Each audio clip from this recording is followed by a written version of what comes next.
Друзья, всем привет! Сегодня я нахожусь в гостях у Светланы Ринатовны, руководителя Башкирского историко-культурного центра. Ну и я, собственно... И у меня в гостях Константин Бош, знаменитый кулинарный видеоблогер и до сих пор холостяк. А сегодня будем готовить и татарское, и башкирское блюдо одновременно. Разница лишь только... В защипе. И, наверное, в философии. Ну и нам потребуется картошка, лук, конина, говядина, баранина и курдючок. 2 яйца, сода, мука, вода, тесто. А теперь все это быстро, мелко нашинкуем. Баранину, говядину и конину нарезаем мелкими кубиками. У нас приготовлен специальный бульон для очпитмака. Мы будем заливать его потом начинками.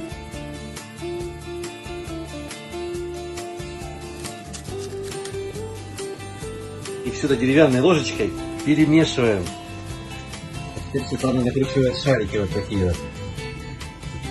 Тесто такое вкусное, что можно даже сырым.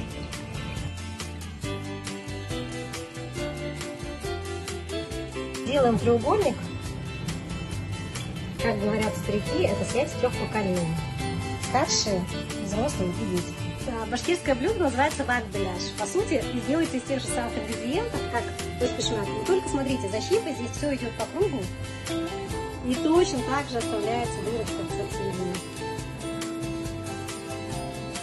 Ну, про философию татар о 3 углах мы все поняли. А у башкир это вак-беляш, жизнь без острых углов, соответственно, все по накатанной. Ну и теперь в духовку Бош. Отправляем наши пироги на часик в духовку.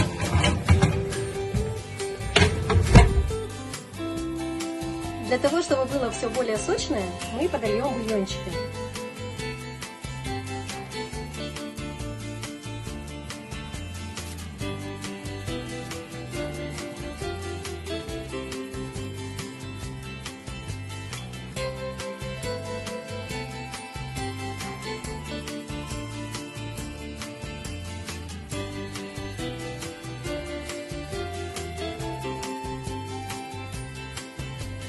Сегодня мы приготовили 2 блюда. Одно блюдо это характерно для татарской кухни, это очпитмак, переводится как 3 угла.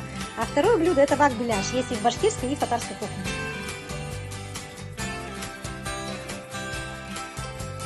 Ну что, ребят, попробуем. Как хозяйка первая, да, наверное? Хозяйка пробует первая. Константин, рекомендую запить молочком. Приятного аппетита. Обалдеть, ребят. Всем мира, мяса и добра.